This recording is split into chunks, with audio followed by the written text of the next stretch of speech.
Welcome to the Community School Overpayment webinar.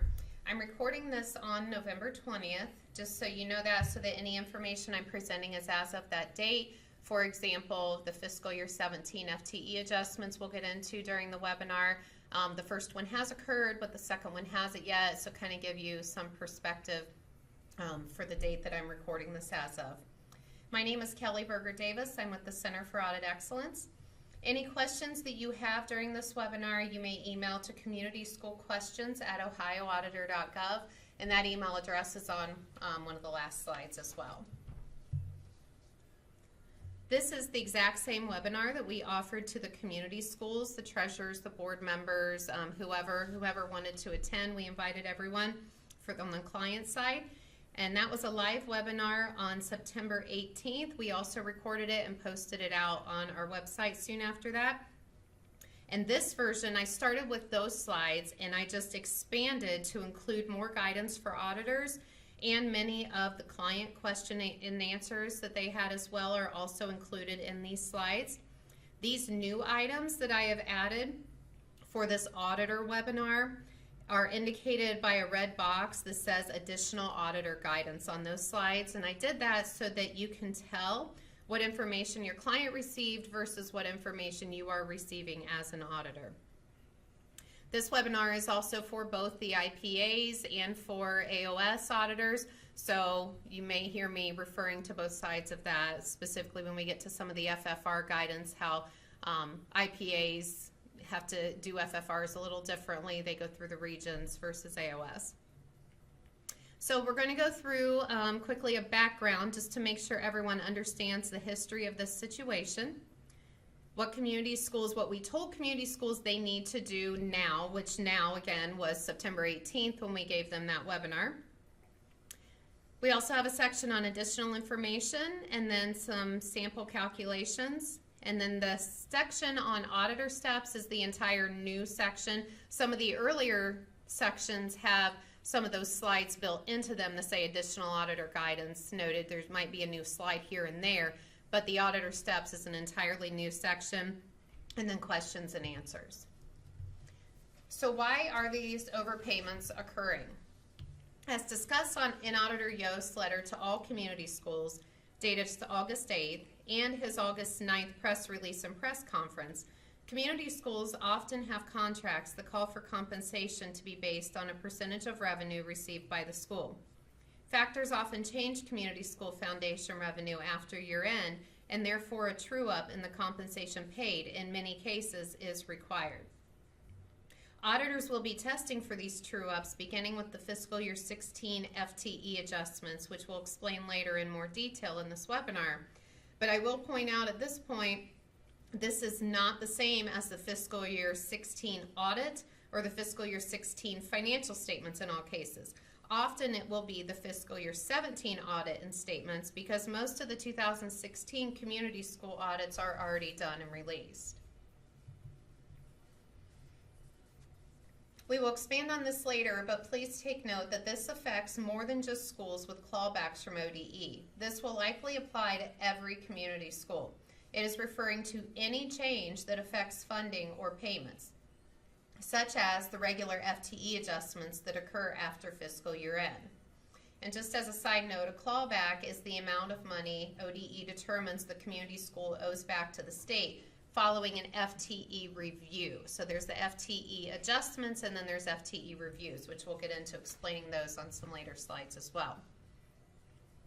So most of you are familiar with the foundation settlement sheets, but first, for anyone who's not, I'm just going to go through and explain some of the line items that make up the community school's monthly payments, and this will then be referred to throughout the presentation.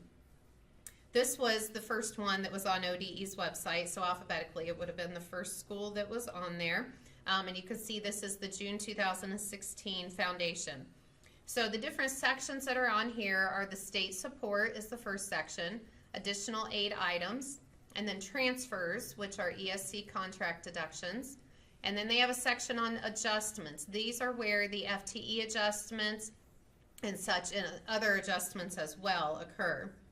Some other adjustments you may see in this section are the College Credit Plus, post-secondary, If a school appealed their FTE review and they had a settlement agreement or a hearing, these payments would come out here on their own separate line. And then you have the final bottom section, which is the retirement system. It's the school's portion, their payments. So the foundation settlement and the FTE adjustment reports are available at this link here. The very first item on this screenshot is where you can go to see the foundation settlement reports. And then you can see the last 4 items there where I have the arrow. Those are the actual FTE adjustments that ODE posted for fiscal year 16. The FTE adjustments, those last 4 items there, are the result of FTE changing. So you can see, and I'm going to flip through a couple slides here, but the fiscal year 16 FTE adjustment agrees to the adjustment on the June 2017 settlement. So you can see here, this would be back here clicking on FTE fiscal year 16 final number 1. This is what would come up. So the very first one there, you can see at the top, it says it's the fiscal year 16 final number 1. The very first school, taking as our example, had the $37,735 difference for their FTE adjustment number 1. They worked out with ODE to pay that back over 10 months, as you can see that rate in months at the end there, that last column, and which equated out to $3,773. Jumping over here, you can see on this June 2017, you can see they had this school had a final number 1 that we just covered, the 3773. This school also had a final number 4 right above it, which was just $13.27. So that was paid back all in one lump sum. Now jumping back to this slide, I want to point out again that last column, the rate and the number of months. This column can be used to assist in determining how much would be the current or non-current liability. I've seen up to 60 months or 5 years in this column for schools to repay. Also, keep in mind that just because a school's FTE review letter shows no or very little problems, that does not necessarily mean they won't have a large FTE adjustment showing here. We've seen a few schools that fall in this situation.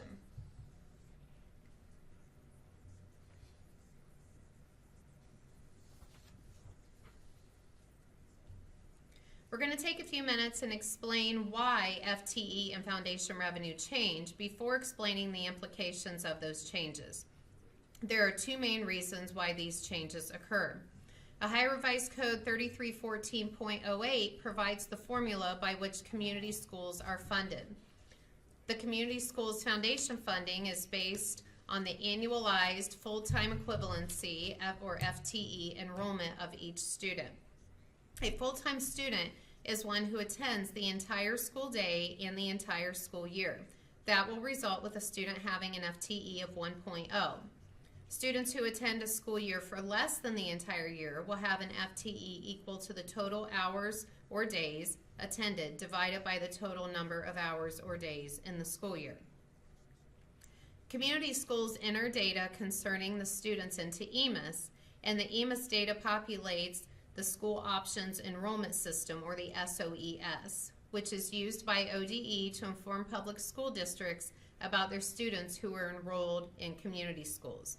This encompasses the percentage of time students were enrolled and attending or participating.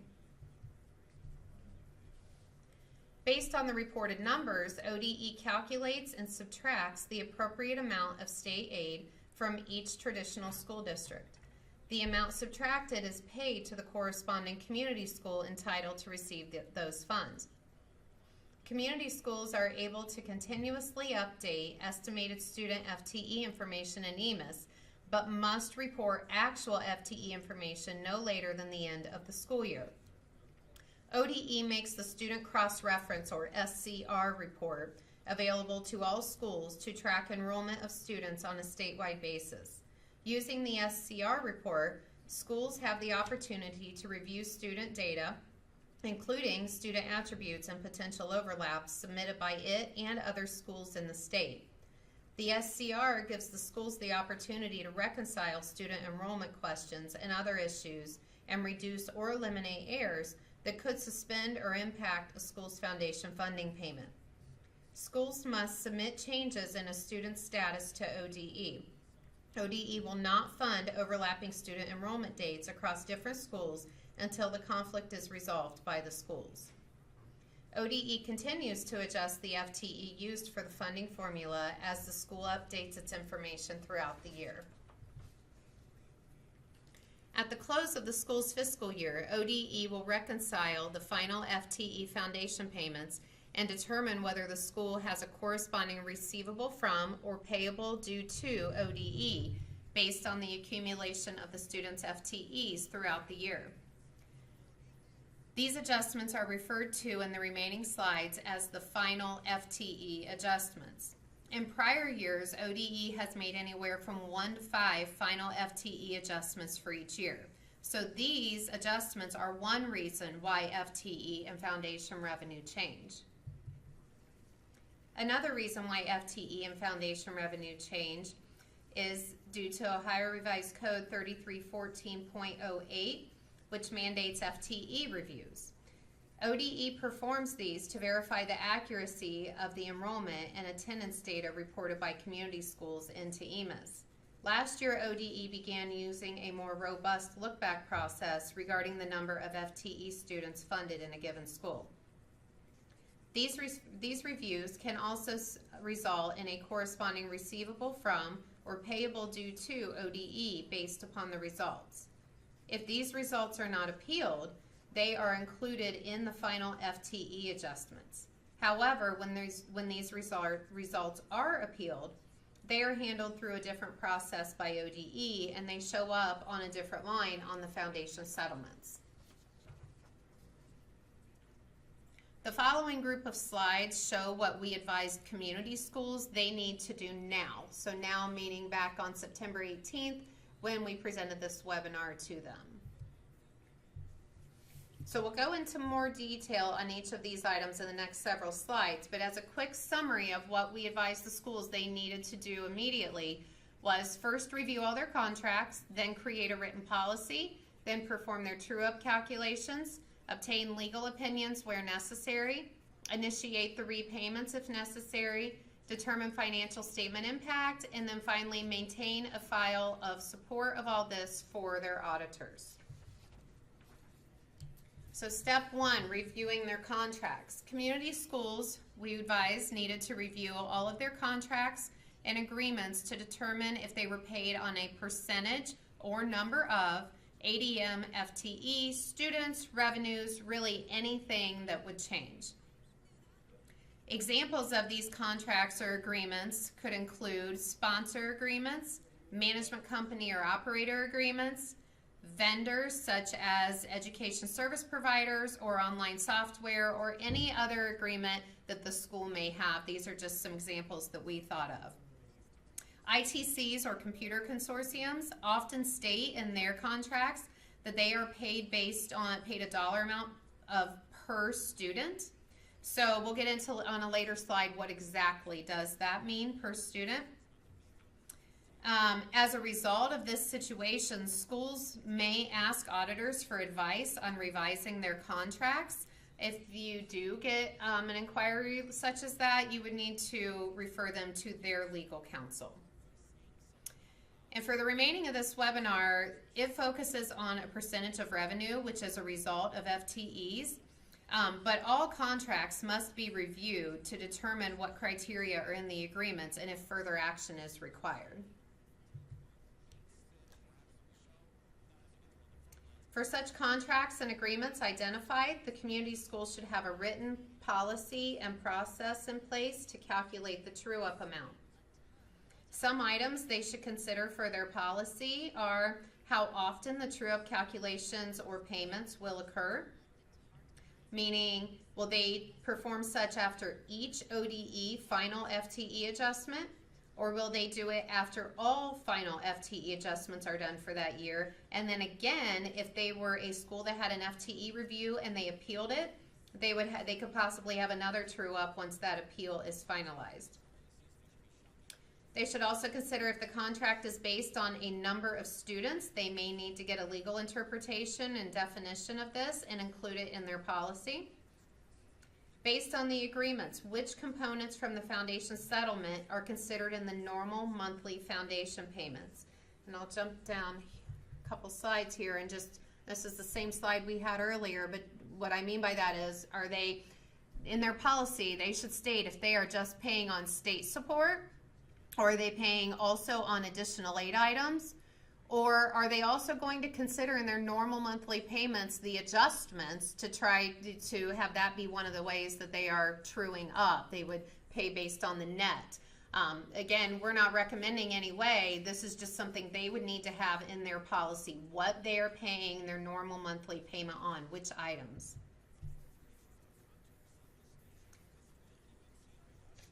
Some other items they should consider in their policy. If they change their vendor or sponsor or management company, will the school require full repayment prior to the change? And will the school include a clause in their agreements for this? Also, depending on the financial stability of the management company or sponsor or vendor, will the school require collateralization or other assurances of potential future repayments?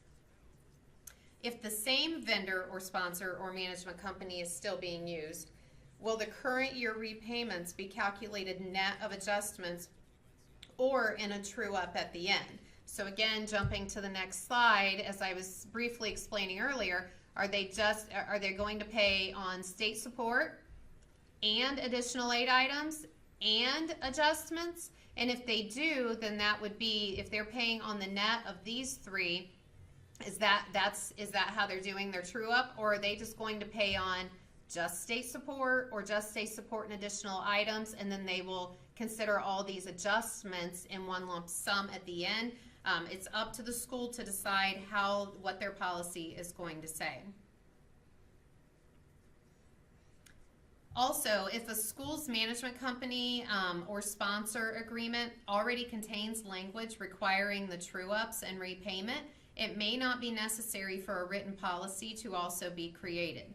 Auditors should consider if all necessary information is included in the agreement and if the true-ups are actually occurring.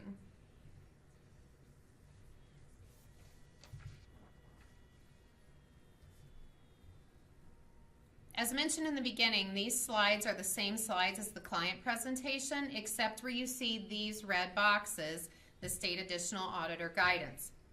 So this is the first slide we've come to that is different or is an additional new slide than what the clients received.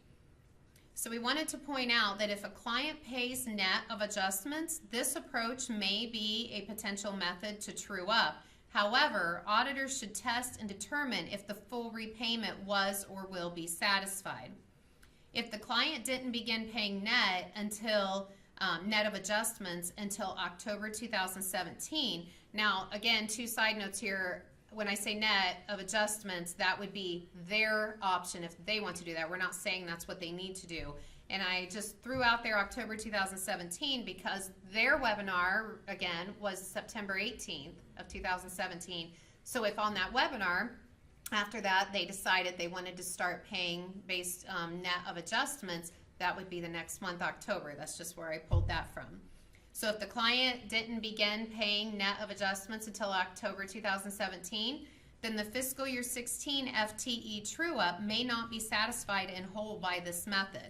And I say that because, as a reminder, the 4 fiscal year 16 FTE adjustments occurred in September of 16, October of 16, April of 17, and June of 17. So if they didn't start paying on the net until October of 17, then they did not true up. If that was going to be their method of truing up, they never trued up fiscal year 16. And then also keep in mind for these, even though those true-ups occur, or not true-ups, those adjustments occurred in those months for fiscal year 16 FTE adjustments, some of those may have been spread across multiple months or even, as I mentioned earlier, multiple years. So you'll need to consider the exact facts and circumstances of your entity to determine if if fiscal year 16 FTE was satisfied. Step 3, we advise the clients to perform their true-up calculations. For any affected contracts, such calculations will need performed on a case-by-case basis as a result of each contract and community school's individual circumstances.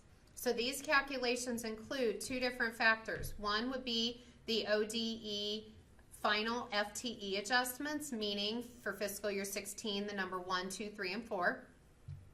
These include both flags in the system being resolved and adjustments due to FTE reviews when the school did not appeal the FTE review results.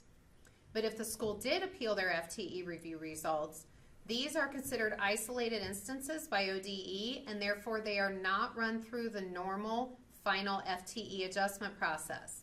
There would be an additional adjustment made once the hearing or settlement agreement is finalized, and we'll go over a couple example calculations at the end.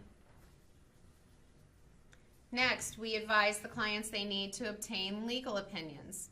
Such legal evaluations will need performed again on a case-by-case basis as a result of each contract and community school's individual circumstances. So items they will likely need legal opinions on would be their policy they develop, calculations they perform, and whether reimbursement is due to the community school or not. It's very important to note that the legal counsel must be independent of the sponsor or management company or vendor that the consultation involves.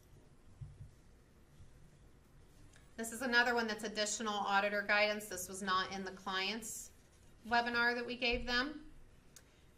As I alluded to earlier, some contracts may say they pay on a dollar amount per student. So what exactly does that mean? Does per student mean the same as FTE?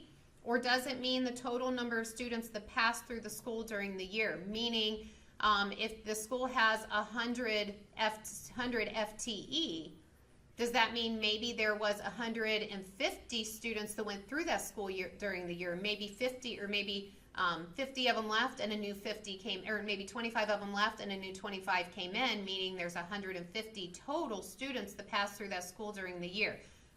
That's going to need to have a legal consultation performed on that by their attorney, because we cannot interpret their contracts for them. And it could be different from school to school, so you will need to make sure you assess on a case-by-case basis, but the client will likely need to obtain a legal opinion. If the client does not obtain a legal opinion, the Auditor State's Legal Division will not and cannot provide legal advice to that entity.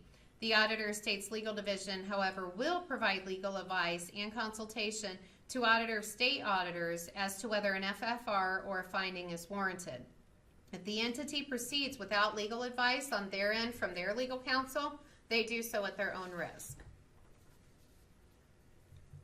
Step 5, the clients need to initiate their repayments. So they need to send bills and or sign repayment agreements with any of the entities that they had contracts that were affected by this. So if they had a sponsor agreement that was paid on something that changed, or their management company, or if they had vendors, they need to send bills and or get repayment policies, repayment plans in place.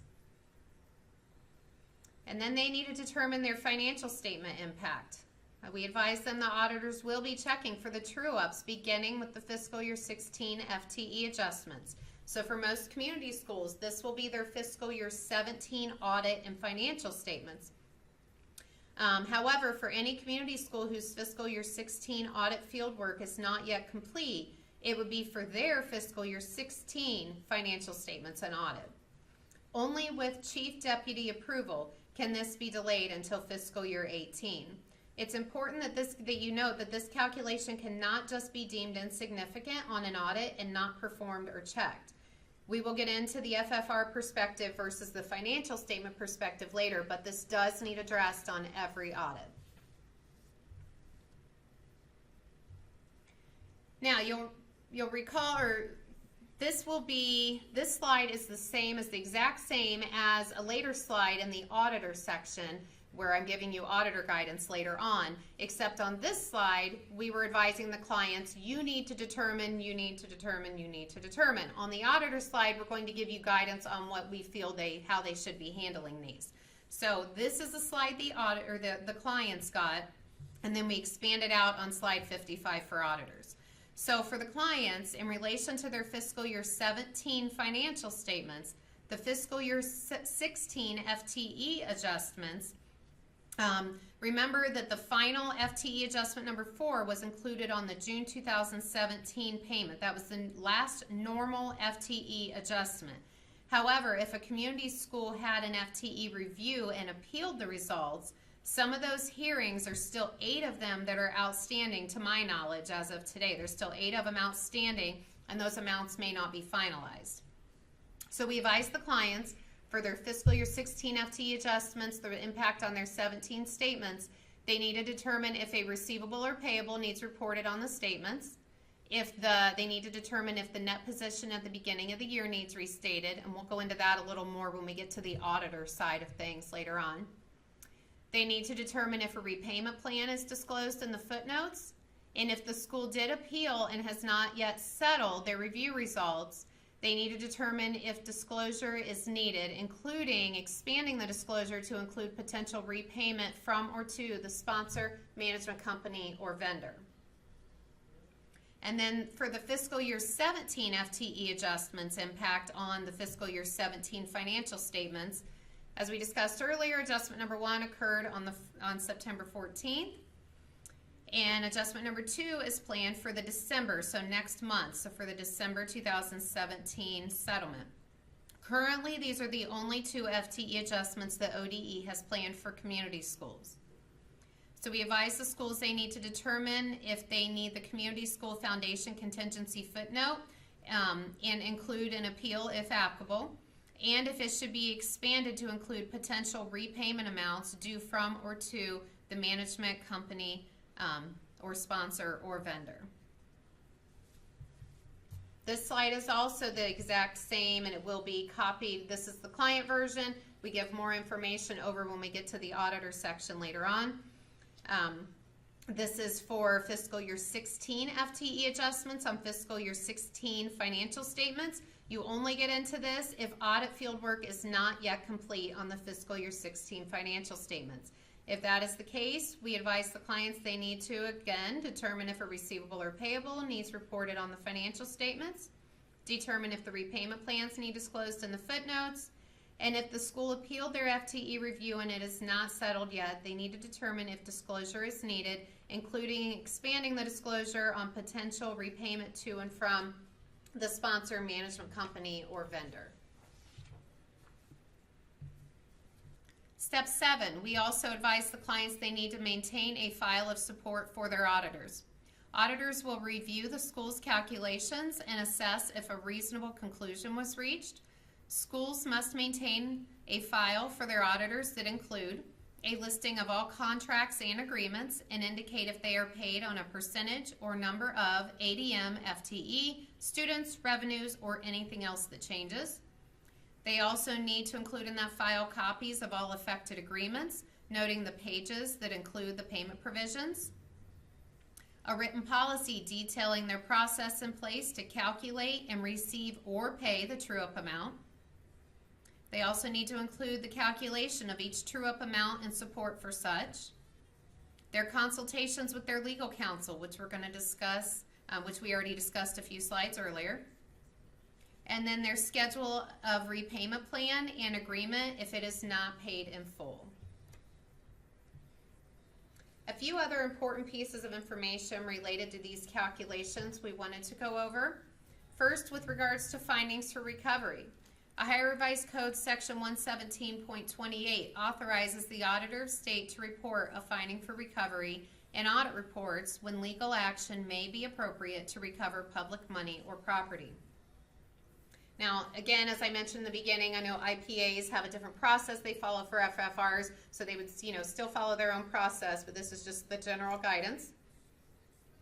Auditors will likely issue findings for recovery when the true-up calculations or evaluations have not been performed and the auditor determines an amount is due, or if an unreasonable legal evaluation or determination has been relied on, or if the amount due has not been repaid or is not in the process of being repaid under the terms of a reasonable and enforceable legal agreement. The reasonableness of an agreement will turn on many factors, and depending on the financial stability of the management company or sponsor or vendor, they may require collateralization or other assurances of future payments. When we get to slides 65 and 66, we'll address what to do if a client just did nothing with regards to these overpayments, what auditors should do. Now, this webinar is only covering overpayments to community schools, meaning the money due back to ODE from the school and therefore money due back to the school from the sponsor, vendor, or management company. However, if a school had a final FTE adjustment from ODE that resulted in positive amounts, meaning additional money due to the community school from ODE, and therefore the school owing more money to their vendor or sponsor or management company, they should also perform true-up calculations and payments to those entities. No findings for recovery would be issued in these cases in the community schools audit report in favor of the sponsor, vendor, or management company. However, in cases where the other party is a governmental entity, such as where an ESC is the sponsor, the ESC's auditors would consider if a finding for recovery should be made in the ESC's audit report against the community school. So similar to a couple slides back, when the community school owes another government money back as a result of this underpayment, auditors would likely issue FFRs in the other governmental entity's audit report. When, and this is the exact same as 2 slides ago, when the true-up calculations or evaluations have not been performed and the auditor determines an amount is due, but again, this is looking at it from the ESC's, the other entity's perspective, or when an unreasonable legal evaluation or determination has been relied on, or when the amount due has not been repaid or is not in the process of being repaid under the terms of a reasonable and enforceable repayment agreement. Another important item we wanted to point out is with regards to closed community schools. Occasionally, a school receives a July or August foundation when they were not eligible. This occurs sometimes when they fail to get the minimum number of students or they were planning to open but they did not. Often in these cases, ODE requires 100% of these funds to be repaid to ODE. In these situations, for any contracts or agreements paid on a percentage or number of ADM, FTE, students, revenues, etc., the community school must assess their contracts and make a determination whether such payments made are due back to the community school. If the contract is based on a percentage of revenues, likely it is considered due back to the community school because in effect, no revenues are considered received in these cases. On a similar note, occasionally a school closes and still owes ODE money. This happens in situations such as final FTE adjustments from a prior or current year, or an FTE review hearing or settlement agreement from a prior or current year.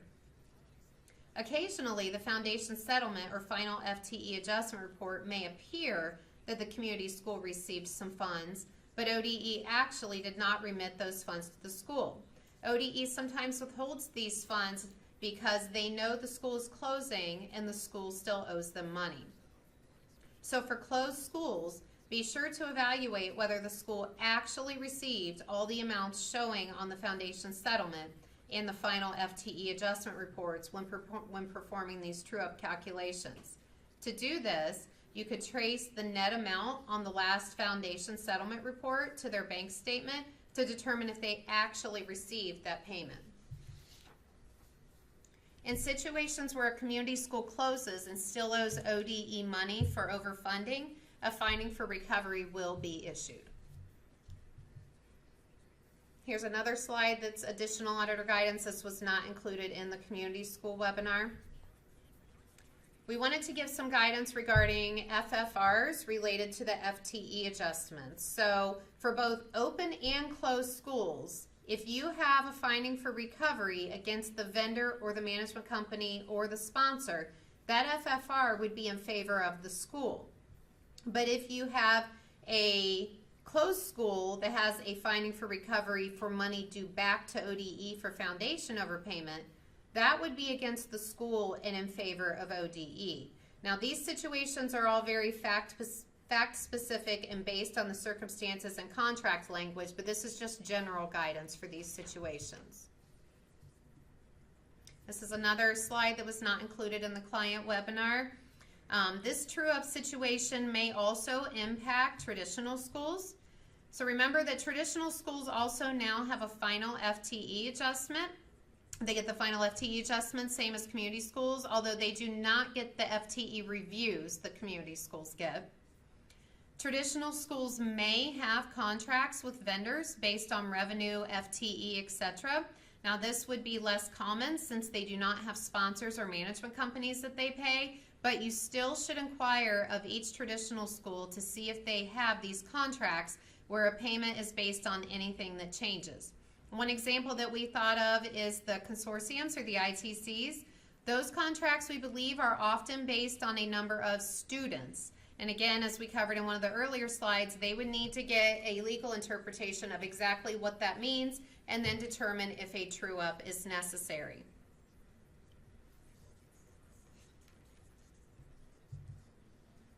Now we're going to go through a couple example true-up calculations. I can't emphasize enough, though, that these are truly just examples. The factors considered in each sample school's calculation would be based, or in your school's calculation would be based on their policy discussed earlier and on the specific terms of their agreements.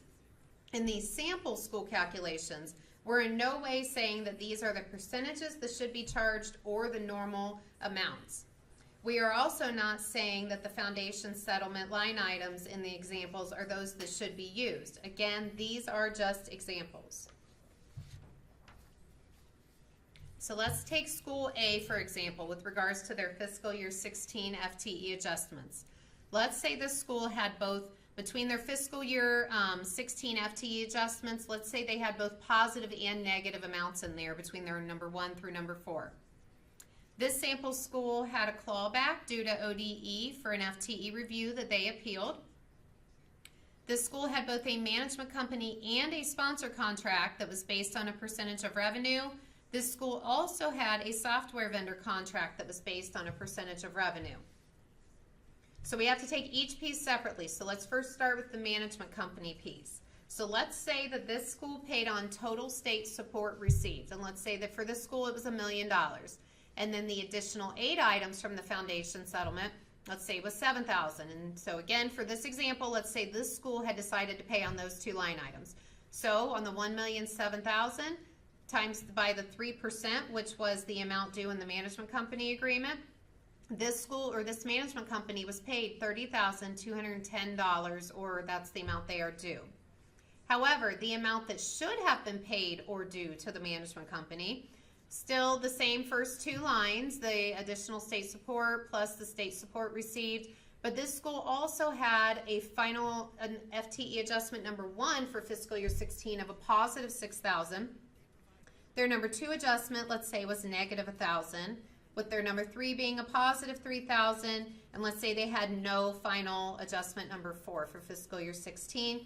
But again, remember, the school did have an FTE review that they had appealed, and let's say that decision was a negative $40,000, meaning this management company should have only been paid on $975,000. Multiplied by their 3%, they should have only received $29,250, meaning this management company was overpaid by $960, and an FFR would need issued for that.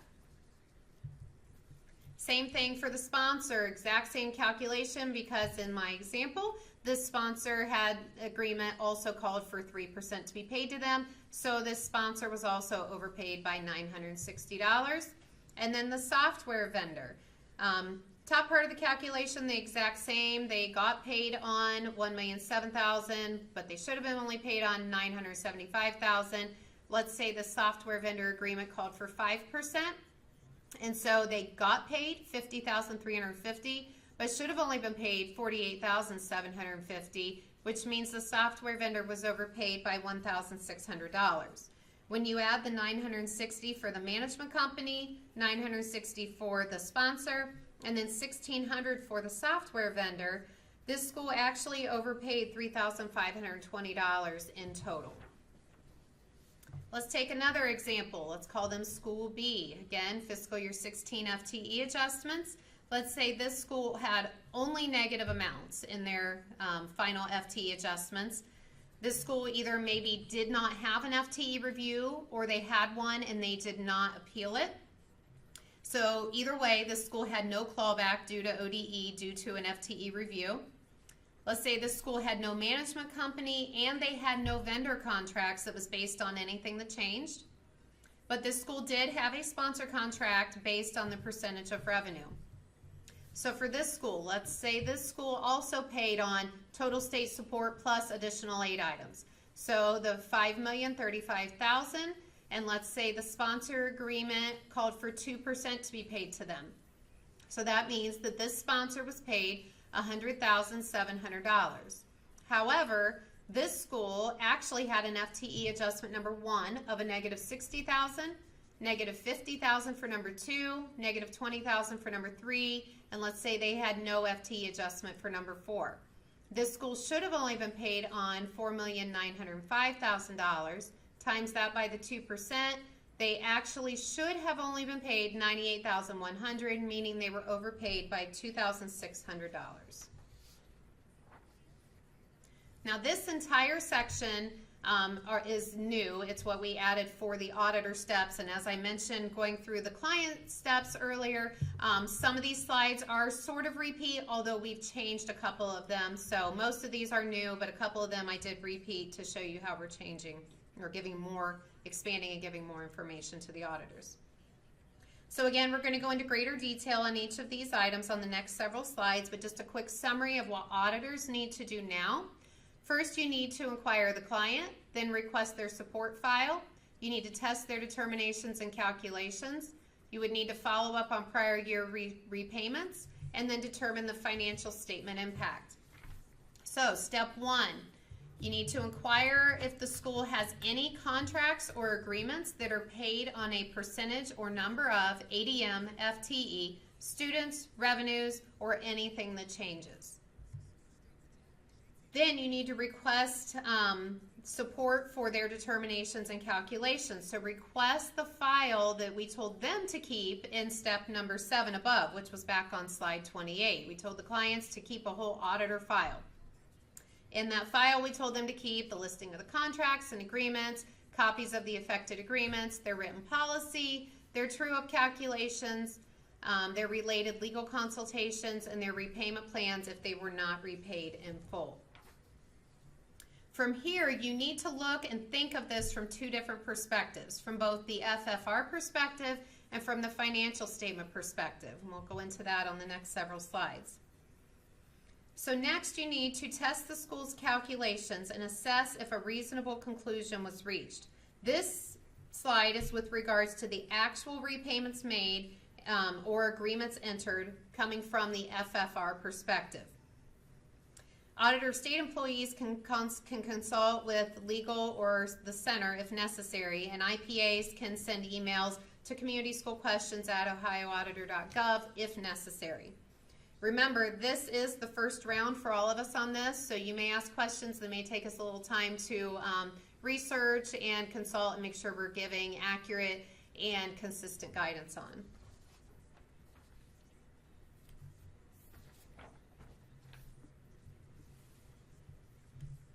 All right, in the Ohio Compliance Supplement, section 2-13, which comes from High Revised Code 3314.03C, it says, the sponsor may contract with the school to receive 3% or less of the amount the state pays to a school annually for the costs of its monitoring, oversight, and technical assistance. In other words, the total amount of such payments for monitoring, oversight, and technical assistance of the school shall not exceed 3% of the total amount of payments for the operating expenses that the school receives from the state. So then jumping back, there's a couple footnotes in OCS 2-13, and this is in the 2017 OCS. Now, we did revise this, this footnote. It's going to be revised in the 2018 OCS, and it's going to stay, this is just a draft version of it, but the point's the same. In limited circumstances included in Ohio Revised Code 3314.46b, a sponsor can earn more than 3% if it sells additional goods or services beyond sponsorship.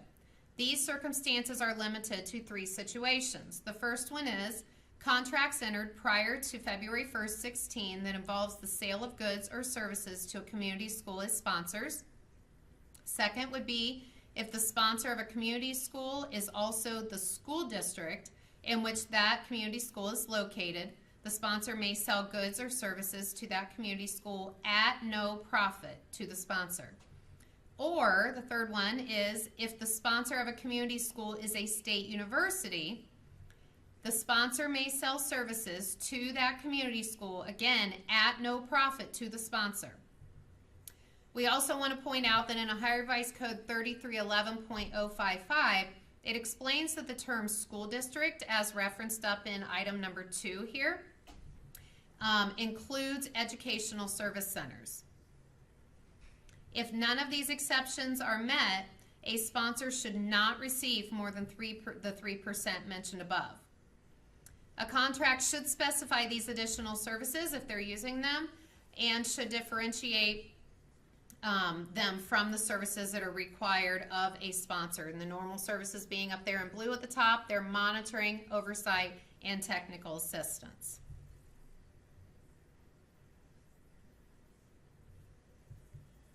Another footnote in OCS 2-13 is that we have determined that these monies would include FTE, state grant, and federal grant monies. Grant monies that are restricted from general operations, such as capital grants or grants for limited operation programs like special ed, should be excluded from these calculations, as these monies cannot be used for general operating expenses. In future audits, auditors will need to follow up on prior repayments. So it will be very important to check if the repayment agreements or schedules are being followed. So this year you'll be checking, did they do it for this year? But if they enter into repayment agreements, it would be similar to debt. You would need to make sure you have those repayment plans in your perm file and go back and make sure that they are adhering to those and making sure they are paying this money back.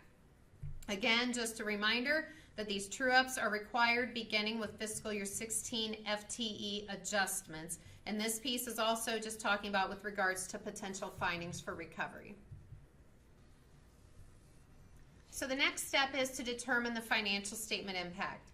You'll recall on slide 26, this is a very similar slide. That was the slide that was for the clients, for the client webinar, and was much more vague because it's for the clients to determine, and they need to make their own determinations, and then we come in and audit those determinations. So then I took that slide and just expanded it out for auditors to give some additional guidance for our auditors. So you'll want to think about this from 3 different perspectives, or really 2 with a couple of them combined. First would be the FTE adjustments on the statements and the related true-ups for those. And then also from FTE reviews, if they were appealed and not yet settled, and the related true-ups for those. So first looking at this from an FTE adjustment and the related true-ups, and if you had an FTE review that was settled and those related true-ups, looking at those 2, you would determine if a receivable or payable was properly reported on the financial statements if necessary. We advise you to refer to GASB 33, paragraph 26 for guidance, codified in GASB N50.123, which states you do not restate the net position at the beginning of the year. You record it as a revenue or expense depending on the situation. Now you'll recall that the client slide 26, said they should determine if net position at the beginning of the year needs restated. After further research, we decided we should not restate the net position at the beginning of the year. So if you do have a client, we did not tell them to, but we advised them to determine. So if you do have a client that restated their net position at the beginning of the year, you would need to evaluate those on a case-by-case basis and consult with the center if necessary. There is no specific guidance as to whether this should be an operating or non-operating revenue or expense. We prefer non-operating, but if the client posted it as operating, evaluate their reasoning and consult with the center if necessary. So then you would also need to determine if the repayment plans were properly disclosed in the footnotes. Now, looking at this from an FTE review perspective on one that was appealed and has not yet been settled, then, and the true-ups related to those, you would follow Addendum 2017-01 if the FTE review was appealed and not settled, and you would also determine if the disclosure was properly made, and also expanding the disclosure on the potential repayments due to or from the sponsor, management company, or vendor. Now, looking at this slide for the fiscal year 17 FTE adjustment impact on the fiscal year 17 financial statements, there was only one FTE review appealed for fiscal year 17, and they've already assessed that situation, so it is not going to be addressed here. So recall that the adjustments for number one for fiscal year 17 occurred on September 14th, 2017, foundation settlement sheet. So you would determine if a receivable or payable was properly reported on their financial statements if necessary. Determine if a repayment plan was properly disclosed in the footnotes if necessary. And then remember that the adjustment number 2 for fiscal year 17 FTEs is planned for next month, December 2017. Currently, these are the only 2 FTE adjustments that ODE has planned for community schools for fiscal year 17. So because, as of the date I'm giving this webinar, ODE has the fiscal year 17 number 2 FTE adjustment has not occurred yet, so that's why I'm going this route with this. You would determine if the Community School Foundation contingency footnote, including an appeal if applicable, was included if necessary, and if it should be expanded to include the amounts due from or to the sponsor, management company, or vendor. And we're going to go into some examples of this on the next couple slides. Now, just a reminder, you need to make sure you check the number of months that the repayment plan is for, as we went over on the spreadsheet that ODE puts out of the FTE adjustments. The last column has the number of months that payment is going to be paid over, to determine how much should be reported under the current or non-current liabilities. And then also, just an FYI, only FTE reviews can be appealed. FTE adjustments cannot be appealed. Again, this is the same slide as the client's number 27, just expanded out with some additional guidance for auditors. And again, think about this slide from the FTE adjustment and the FTE review and their related true-up perspectives. So if the audit field work is not yet complete on a fiscal year 16 financial statement audit, the fiscal year 16 FTE adjustments and FTE reviews, you would determine if a receivable or payable was properly reported on the financial statements if necessary. You would follow Addendum 2017-01 if the FTE review was appealed and not yet settled. Determine if the repayment plan was properly disclosed in the footnotes, and if a school appealed an FTE review that was not yet settled, remember there was 8 of those still not yet settled, determine if disclosure was properly made, including the disclosure on the potential repayment due from or to the sponsor, management company, or the vendor. As was discussed in my October 11th email to AOS staff and my memo to the IPAs on the same date, we're going to go over some reporting, how to report the FTE adjustments. So this is just a reminder. Going forward, auditors should evaluate if the client's approach and determination of reporting each FTE adjustment was reasonable. Each FTE adjustment that occurred through the date of the audit report issuance should be evaluated, rather than waiting until all FTE adjustments have occurred for the fiscal year and just evaluating the net. So we're going to go through an example to explain this further. This is from the financial statement perspective as opposed to the finding for recovery perspective. So say, for example, if a community school files their fiscal year 17 GAAP financial statements in November 2017, then they should have made a determination and assessment as to whether the 2017 FTE adjustment number 1 should be reported on the financial statements, and if the school foundation footnote should be included due to the final 2017 FTE adjustment number 2 not yet being made. If the FTE adjustment number 1 was material, but the school did not report it, say they only included the school foundation footnote, you should inquire for their reasoning. Absent a well-reasoned assessment not to report it, the auditor should propose an audit adjustment for such and consider if a significant deficiency or material weakness should be made. However, if the client reported the FTE adjustment number 1 and included the footnote disclosure, but the FTE adjustment number 2 was made by ODE before the report was issued, if it was material to your school, then the auditor would propose an audit adjustment for the FTE adjustment number 2, but would not make a control deficiency comment as the information was not available to the client at the time they were preparing their statements. The same theory would hold true for the true-up amounts. In regards to the actual repayments or FFRs, if the school's policy states they will true up once all the FTE adjustments are complete for that year, as long as it is reasonable, then AOS will audit accordingly. However, with regards to the financial statement side for posting receivables and payables to the financial statements, including the footnote, etc., auditors must follow the GASB standards. A couple reminders. Addendum 2017-01 on schools that appeal the results of FTE reviews which are not yet settled or finalized. This addendum states that it is for fiscal year 16 schools. However, the theory in it applies to any fiscal year. Also, another reminder, as in the past, we do not hold the release of audits until all FTE adjustments are complete, nor until a settlement is reached in an appeal case. The updated sample footnotes for both community schools and traditional schools are available on the community school webpage and linked to on the community school intranet page.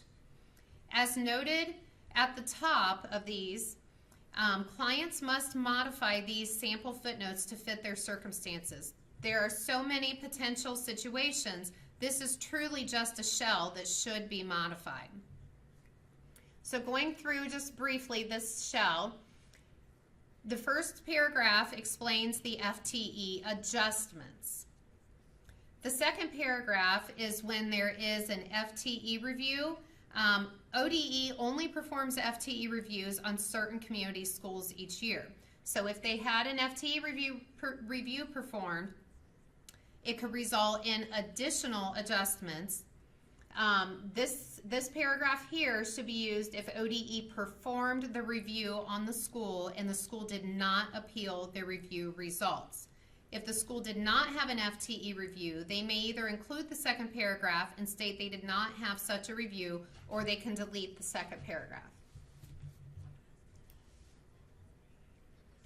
The next section goes in, I'm just going to read the next paragraph to explain it. As of the date of this report, additional ODE adjustments for fiscal year 2017 are not finalized. As a result, the impact of future FTE adjustments on the fiscal year 2017 financial statements is not determinable at this time. Management believes this may result in either an additional receivable to or liability of the school, meaning adjustments that are known are posted if they're material, but additional unknown adjustments, such as currently the December 2017 adjustment that hasn't happened yet, may result in an additional receivable or liability. The last paragraph is with regards to the true-ups. And again, you have to modify these for your specific situations, but it says, in addition, the school's contracts with their, and you fill in there, whether it's a sponsor management company or vendor, or maybe you have them all, require payment based on revenues received from the state. As discussed above, additional FTE adjustments for fiscal year 2017 are not finalized. Until such adjustments are finalized by ODE, the impact on the fiscal year 17 financial statements related to the additional reconciliation necessary with these contracts is not determinable. Management believes this may result in either an additional receivable to or liability of the school. So same as the paragraph above, except this one is referring to their true-ups. Now, if a school had an FTE review and they appealed it, and it is not yet settled, as I mentioned on the last slide, or 2 slides ago, you would delete the second paragraph of footnote A and just use this part of footnote B. So you would still have part of footnote A, you're just deleting the second paragraph in this situation, and then you would add footnote B. Footnote B is with regards to FTE reviews and how they may result in additional adjustments. It needs to state, in this one it would be ODE did perform such a review, and it may result in a liability of the school. And also in here you can see the school, this would be for a school that appealed their fiscal year 17 FTE review. The last paragraph is similar to the last slide, except this one is, again, with regards to the true-ups, but it's with regards to the true-ups on this appealed situation here.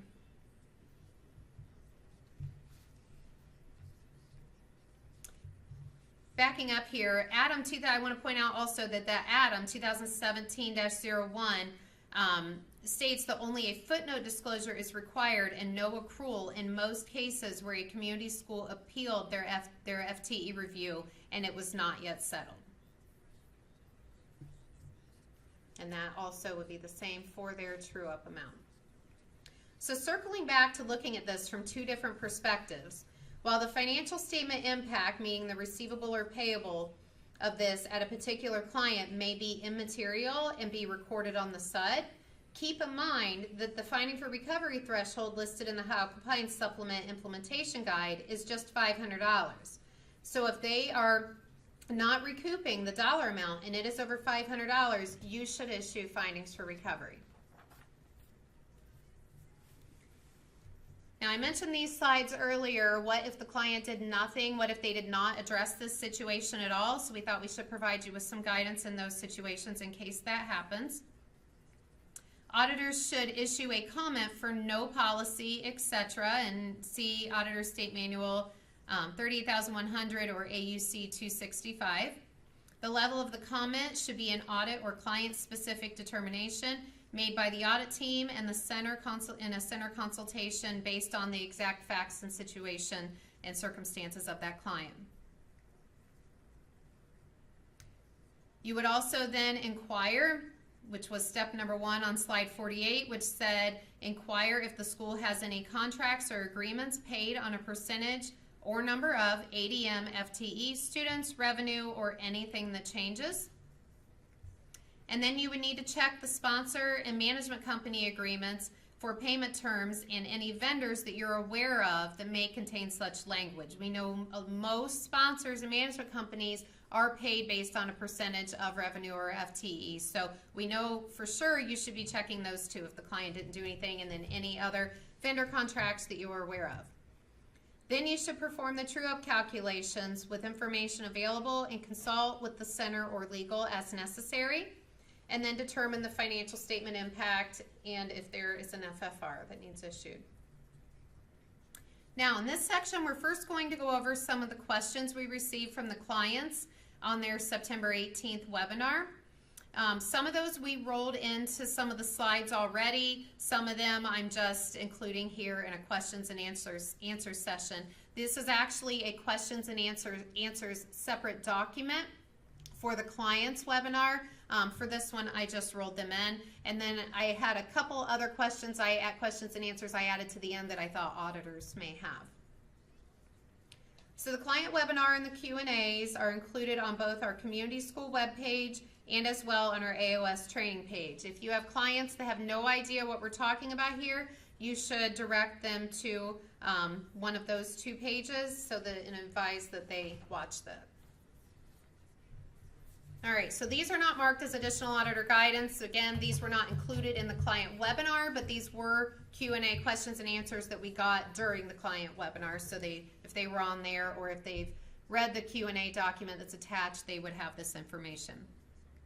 So the first question, What will happen if schools do not have a policy in place by the time of their audit?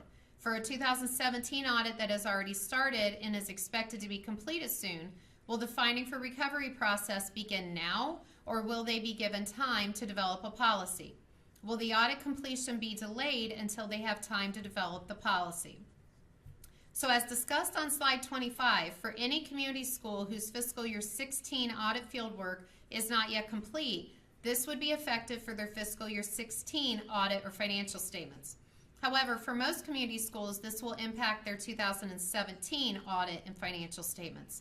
But regardless, the true-up testing will begin with the fiscal year 16 FTE adjustments. And these can only be delayed to fiscal year 18 with Chief Deputy Auditor approval. Auditors should issue an audit comment if no policy is in place. Depending on the timing, this may just be in the management letter if they truly didn't have time to get a policy in place prior to the auditors requesting it. However, auditors should determine if a finding for recovery should be issued. As Auditor Yost sent in a letter to all community schools on August 8th, he also issued a press release and held a press conference on August 9th, and we invited all community schools to attend our live webinar on September 18th. So pointing all that out, meaning they have had plenty of time to begin the collection of any overpayments by now. And the letter that we're referring to that Auditor Yost sent, that is linked in the email for AOS people. It's on the community school intranet page, and it's the fiscal year 16 FTE adjustment email. It's attached on there. Next question. Do schools have the ability to wait to true up until ODE has finished the adjustment process for the year in question?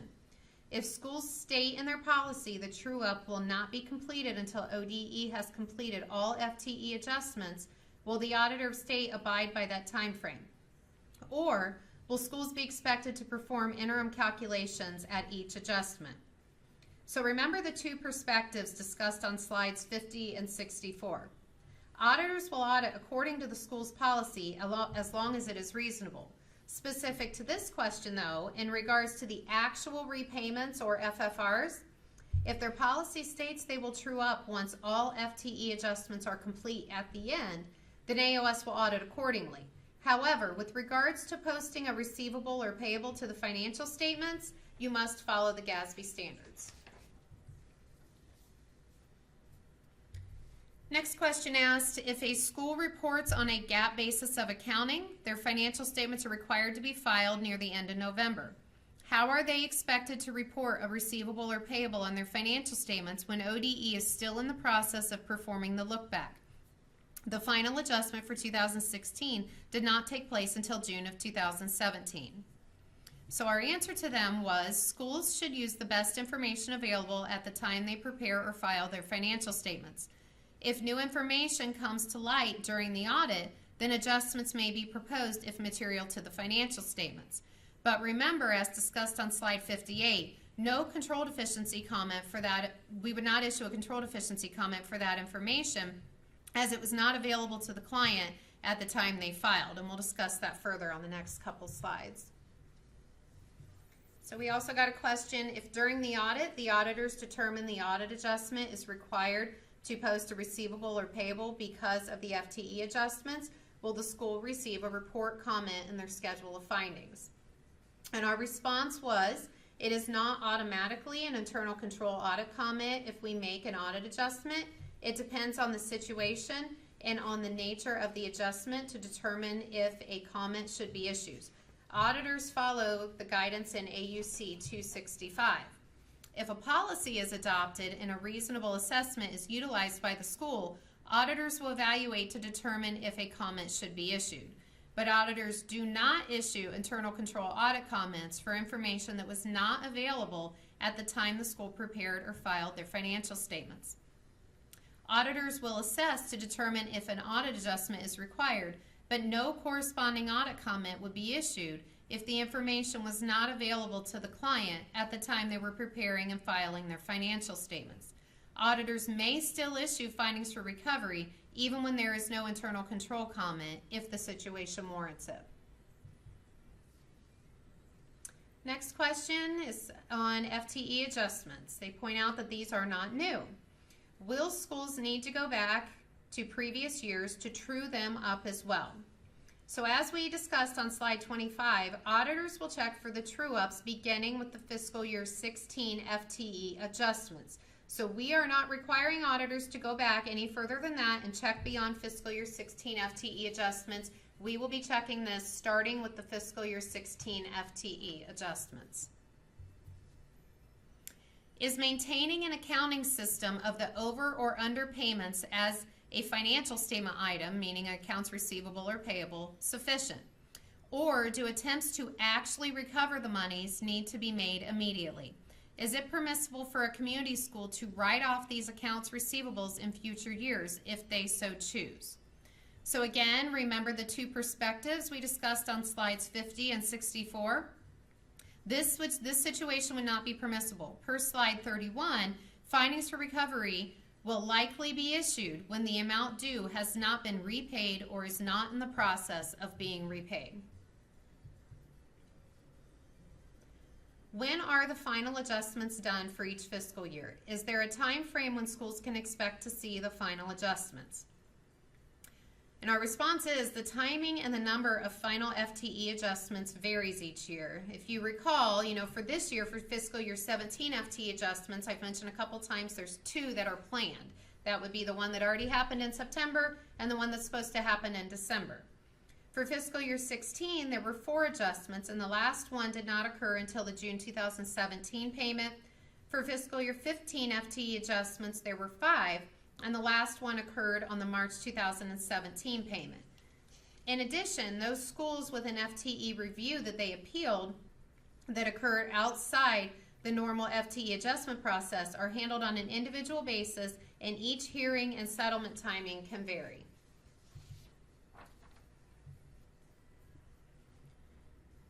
We also got a question: if the FTE review determination is appealed, is the amount due resulting from the final decision pushed through the foundation payments, or does the district have to issue a check or payment to ODE?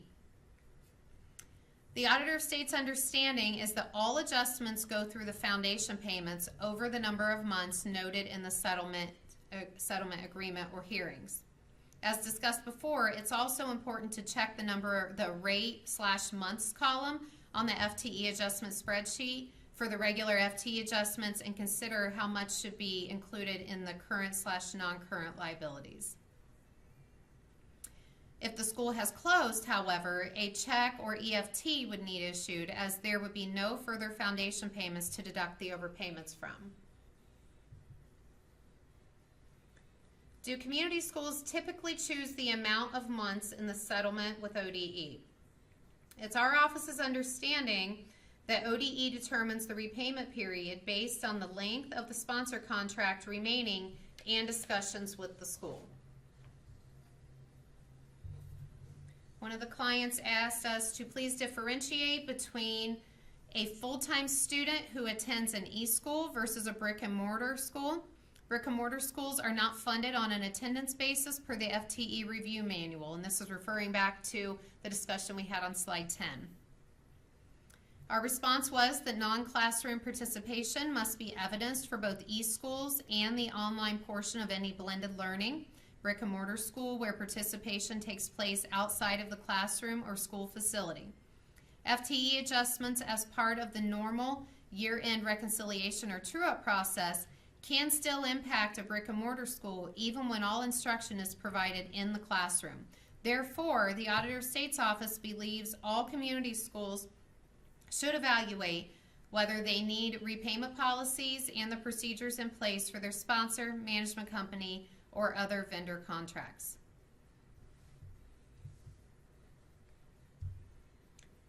One of the clients asked, will the written policy be required through the Ohio Revised Code, and will the Auditor State's Office provide a model policy? The answer is no to both of those questions.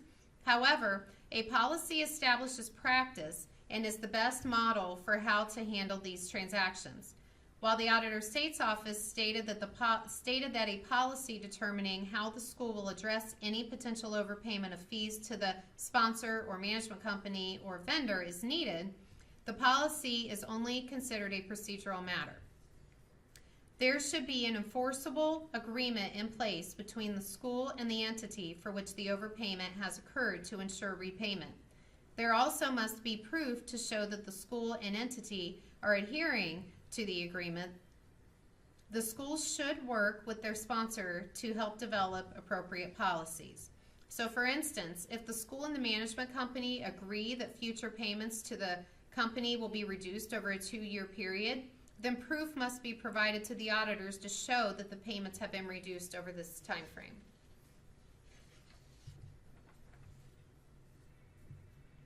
What if the school owes more money to the management company as a result of FTE adjustments, but the management company has waived the amount owed to them by the school? So this one is going from the other direction, that the school owes more money to the management company, as an example.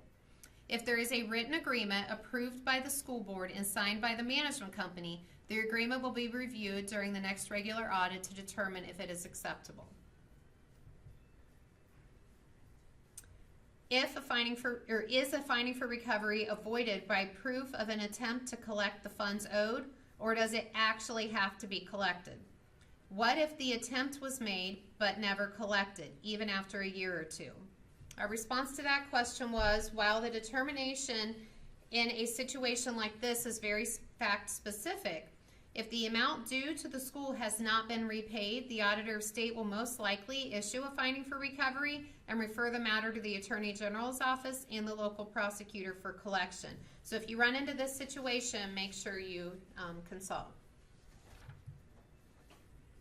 Now these are the couple that we added for auditors. We thought auditors may have questions on. How do we find out if a school appealed their FTE review? Well, it is first best to ask the treasurer themselves. You can also check, auditor states employees can also check our community school spreadsheet that's on our community school intranet page, and IPAs can inquire of the regional chief.